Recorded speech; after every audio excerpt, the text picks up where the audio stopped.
Hi, beautiful soul. This is Hanneke from Twin Soul Alchemy. Welcome to this channel on blossoming on the twin flame journey. In this video, I will be talking about love. Of course, I will be talking about love on Valentine's Day. Happy Valentine's Day, by the way, to everyone. The twin flame journey is fundamentally about transitioning from a state of control to one of love. And that's why I wanted to come on today with this message, the first one in 47 days. I will talk about that a little bit later in this video. But I wanted to come on to talk about releasing control and transitioning to love. And initially, many of us navigate relationships and life from a place of fear. We might not be aware of it, but on a subconscious level, we are attempting to manipulate outcomes to ensure our safety and to ensure predictability. And this approach, although it's common, is often rooted in deep-seated insecurities and in a desire to avoid vulnerability. And the twin flame experience challenges this way of life, this perspective, by encouraging us to release our grip on control and to embrace a more heart-centered approach. And this shift, it's not about adhering strictly to a set of rules or guidelines. It is about allowing the heart to take the lead, to transform our fears into opportunities for love and our constraints into avenues for freedom. And this process involves recognizing and addressing our fears, understanding that the need for control often masks deeper emotional wounds. And as we learn to trust in the journey and in the wisdom of our hearts, we find that love becomes a guiding force in our life. It leads us towards more fulfilling and authentic connections and also a more fulfilling and authentic life. When I talk about love, I'm not talking about romantic love. I'm talking about love as a state of consciousness. When we first experience this in the presence of our twin flame, it is so overwhelming because often we haven't experienced that before, and we start to confuse it with romantic love. And that triggers all of our wounds and traumas, all of our stories in our head. And it can be a long and trying journey to look all of those things in the eye and to learn and grow from all the challenges that come across our path. But we are not alone in this because we are guided by our soul and by our higher self to align, to start living in accordance with principles such as unconditional love, compassion, and inner peace. And we learn to make a conscious choice to live authentically, allowing these higher values to guide us in our decisions and in our actions. And this commitment to these values is a journey in itself, and it's challenging us often to confront aspects of ourselves that may not align with these values, and it requires introspection and a very important honesty. It asks us to examine our beliefs and our behaviors and our relationships, and that process can be uncomfortable. But letting go of those long-held patterns will help us embrace new ways of being. And that will bring you profound spiritual fulfillment and growth because it allows us to live in harmony with our true nature and purpose. Devotion is what helps us to do this, to make these choices. Devotion is a profound act of surrendering to a love that transcends physical and egoic limitation. It's a commitment to your spiritual growth, a commitment to the growth that this deep soul connection is enabling. It's about letting go of ego-driven desires and about embracing a love that is deeper and more profound. In this transition from fear and control to love, we can encounter a lot of obstacles. One of the obstacles is learning to trust your own intuition and acting upon it. And that means that when people are telling you something different, that you stay true to yourself and act upon your own wisdom and do not doubt yourself. And that takes a lot of courage. Sometimes that means that you have to cut off all ties towards the external world to really start to learn to recognize your own inner voice. That's what I did in the beginning of this year. You might have noticed that it's been a while since I've published a video, if you've been on this channel before. In the beginning of this year, suddenly I didn't feel the drive to publish a video anymore. And I couldn't understand what was happening. And at first, I felt like I was letting people down by not showing up anymore. But I had to trust my inner voice. I had to listen. I didn't feel the need. I didn't feel the longing. I didn't feel the drive to talk online, to share something online. So what I did was I stopped doing anything outside of me. I took the time, and I didn't know how long it was going to take. I took the time to only be with myself and act upon what I needed. And so I learned to take care of everything that is close to me out of love and not out of some sort of misplaced responsibility. I didn't feel the need to prove myself to anyone anymore. Not even myself. I didn't feel the need to prove anything anymore. I could just be and just act upon the joy that I was feeling in the moment. And something incredible happened when I just let go of time. I just released the urgency that I had to do things because time was limited. I suddenly found a switch and time wasn't limited anymore, and I just started to live in the present moment. And in the present moment, what usually brought me joy was yoga. A lot of yoga, which I hadn't done in a couple of years. Meditation brought me joy, but also doing little chores in my house, making sure my house is tidy and clean, taking care of my children, taking care of all of these tiny loose ends, taking care of my finances. And I colored a lot. I just loved coloring. It made me so peaceful. And this didn't mean that I didn't have any contact with the outside anymore, or that I didn't have contact with friends. I just had a lot less contact with people. It felt like I was filling up my own cup, and it felt amazing. It brought me so much joy. And I found all of these things in my house that I forgot that I had bought them at one point. And so I started to enjoy all of these little things, like all the candles that were in my house. I started to use them, to burn them.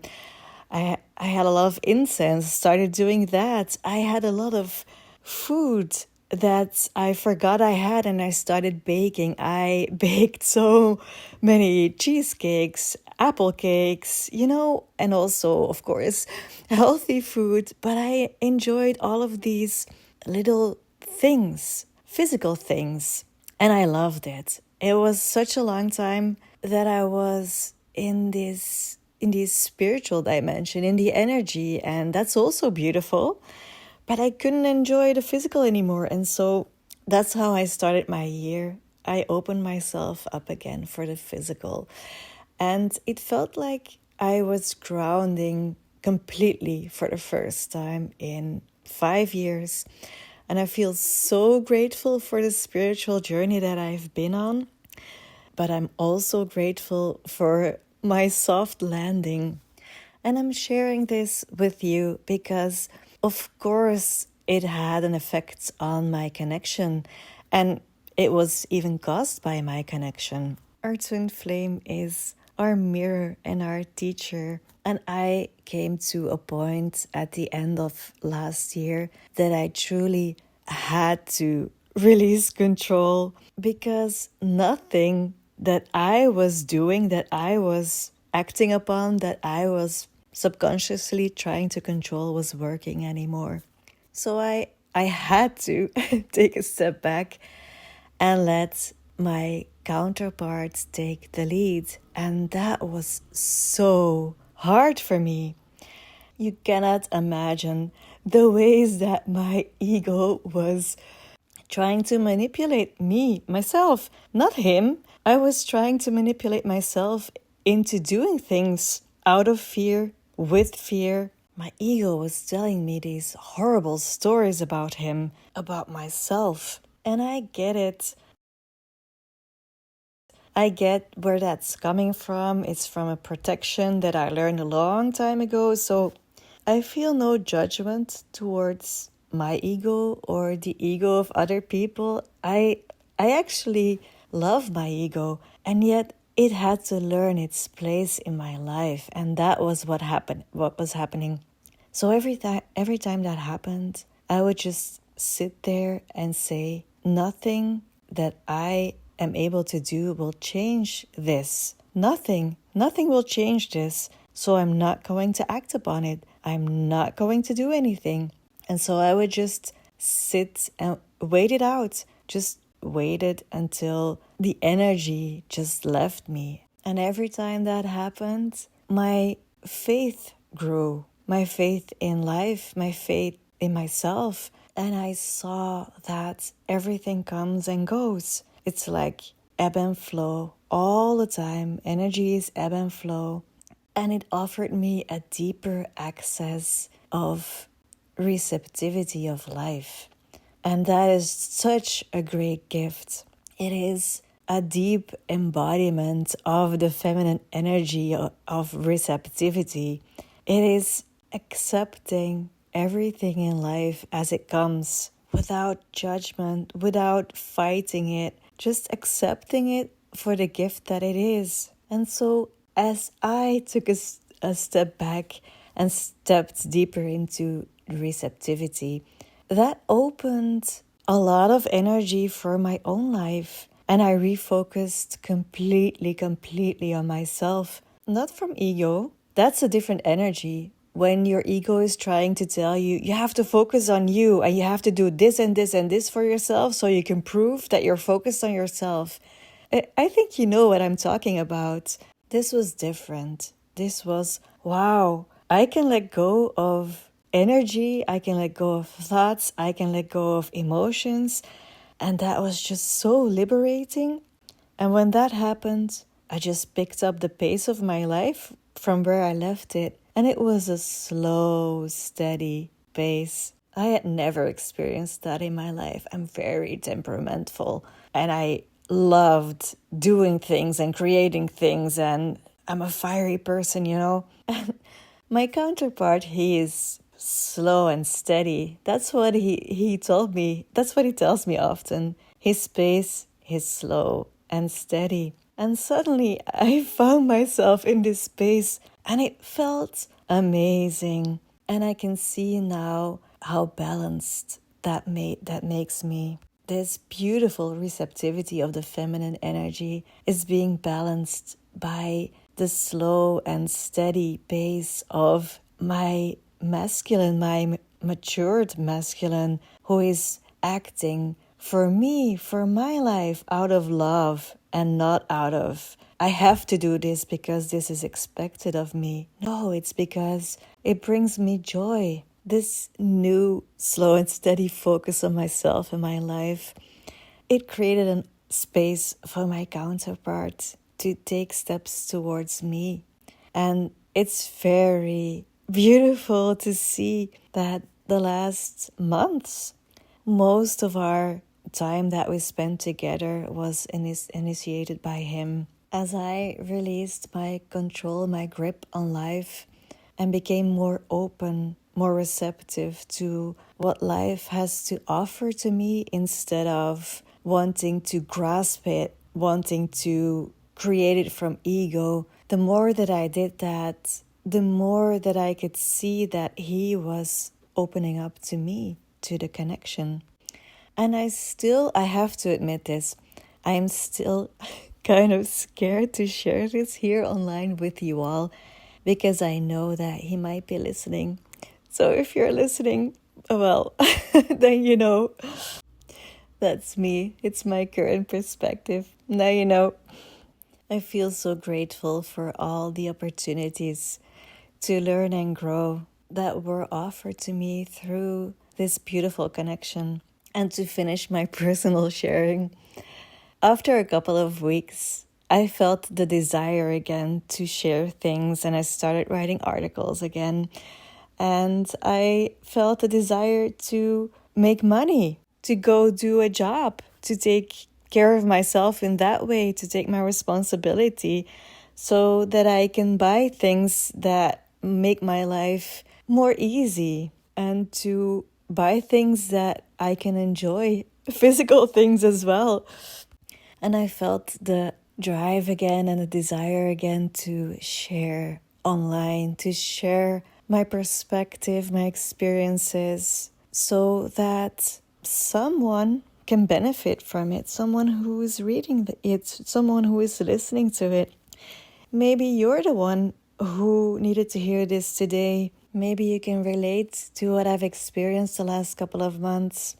I'd love to know, by the way. I always so much appreciate your comments, and I love connecting online and sharing stories.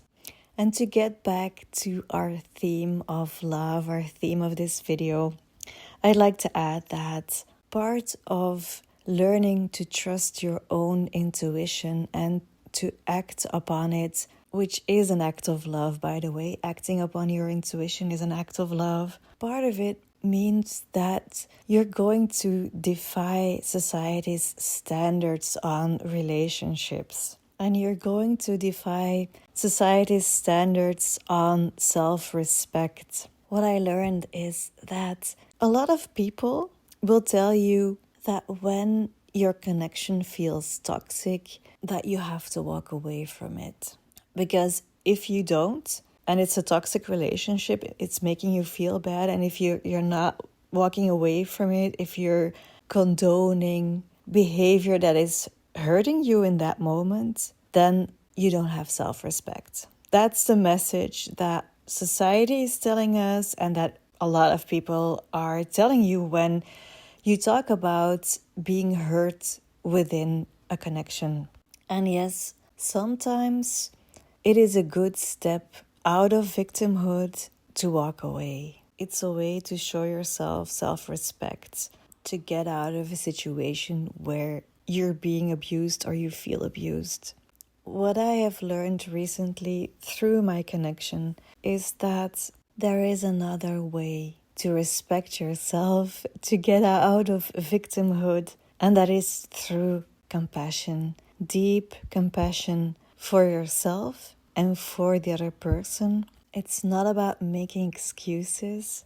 It's not about standing up for yourself, asserting yourself. It's about truly, truly seeing what is happening. It's about seeing polarity, seeing conflict, and at the same time transcending it and seeing that there's two people acting according to their own worldview, their own beliefs, their own past pains, their own present moment. And you accept it. You accept that this is happening. You accept that that's where you're at in that moment. You stop placing blame on the other person, and you stop making excuses and placing blame on yourself. You see where you're at and you can love it. You're not trying to change anything about the situation. And that's how you step out of the push-pull dynamic in a connection, and from a non-triggered state, you can communicate to the other person how their behavior is affecting you and how you would like to be treated. and you speak from a place of self-love. You connect with your self-love and you connect with the frequency, the possibility, the timeline where you are treated like that. Without blame, you just connect with that timeline, with that opportunity, with that possibility, and you speak from there. And that is a gift. It's a gift to give and a gift to receive. And you let go of the outcome because you are already there. You're already living in a world where that is happening. And that is commitment to love, the commitment to devote yourself to getting in that state of consciousness, the state of consciousness of love, of joy. And no, we cannot always be there because life has its challenges. We get challenged a lot, and that's okay because you commit to it. Just like we cannot always be there in that state of consciousness of love, our counterpart cannot always be there when we need them. And that's okay because they are human, we are human, and the only thing that we can control is our own commitment, our own surrender to life, to love. And it's not always going to feel comfortable. But if we have our own rhythm to fall back on, if we know what brings us joy, deep joy, not enthusiasm or excitement, but if you know what brings you deep joy, you can always refocus on that and step by step and slow and steady live your life from your core, from your heart and your soul and your body. And the more you focus on what is right now, here in this moment, right in front of you, the more treasures that you will find along the way. Which treasures have you discovered this year so far? And what brings you joy in the moment? I'd love to hear that. Please share in the comments. To wrap things up, I'm going to take the opportunity here in this video to talk about my course, Mastering Energy. It's a course about Kundalini and twin flames, and well, not only twin flames, but all deep soul connections where you experience a Kundalini awakening. If you have questions about that, if you want to share about that, if you want to know more about other people who've gone through it, if you'd like to do meditations and learn more about the science behind it, then please come check it out. I will put a link in the description. It's an online course. It's there whenever you have time. You can do it at your own pace. And it has all of the information that I gathered from, of course, my own experience, but also from working with a lot of clients and from the studies and research for my PhD in transpersonal psychology. So please come check it out. The link is in the description. And I'm wishing you a lovely, lovely Valentine's Day with lots of love. Take care. Bye.